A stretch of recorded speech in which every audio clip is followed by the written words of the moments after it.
নমস্কাৰ বন্ধুসকল, আজি আকৌ এটা গুৰুত্বপূৰ্ণ ভিডিঅ'লৈ সকলোকে স্বাগতম জনাইছোঁ। এইটো ভিডিঅ'ৰ মাধ্যমেৰে আমি আলোচনা কৰিম গুৱাহাটী ইউনিভাৰ্চিটিৰ আণ্ডাৰত পৰি থকা FY/UGP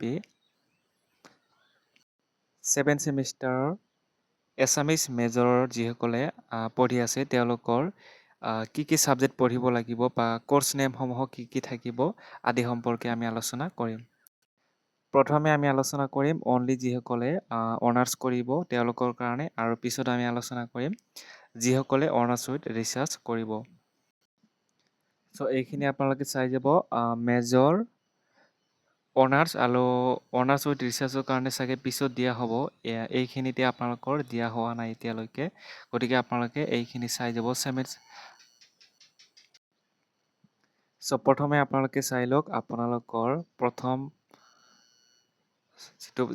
প্ৰথম পেপাৰ যিটো থাকিব এইটো হৈছে আপোনালোকৰ অসমীয়া ভাষাৰ ইতিহাস, হিষ্টৰী অফ এছামিছ লেংগুৱেজ ক'ৰ কোৰ্চ এইটো থাকিব। দ্বিতীয় আপোনালোকৰ থাকিব ভাষা বিজ্ঞানৰ ধাৰা, ট্ৰেণ্ডছ অফ লিংগুইষ্টিক্স ইলেক্টিভ কোৰ্চ এইখিনি থাকিব। গোটেইখিনি 4 ক্ৰেডিট থাকিব। কিছুমানত প্ৰেক্টিকেল আছে আৰু কিছুমানত প্ৰেক্টিকেল নাই।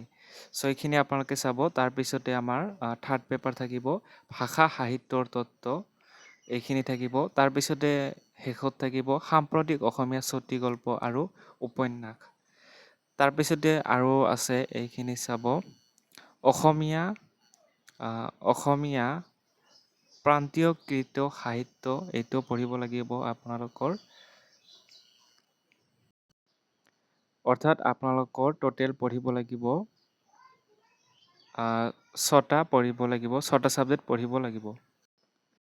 চ' এইখিনি আপোনালোকৰ 6টা ছাবজেক্ট পঢ়িব লাগিব। ফাৰ্ষ্ট, ছেকেণ্ড এণ্ড শেষত পঢ়িব লাগিব। 6লৈকে এনেধৰণে পঢ়িব।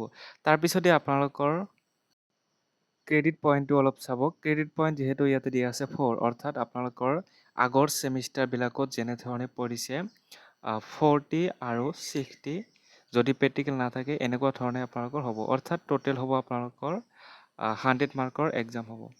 চ' এইখিনি আপোনালোকে ভালদৰে চাই ল'ব। গতিকে ভিডিঅ'টো ভাল লাগিলে শ্বেয়াৰ কৰিব, লাইক কৰিব আৰু আমাৰ চেনেলটোত প্ৰথমবাৰৰ কাৰণে আহিলে ছাবস্ক্ৰাইব কৰি ল'ব।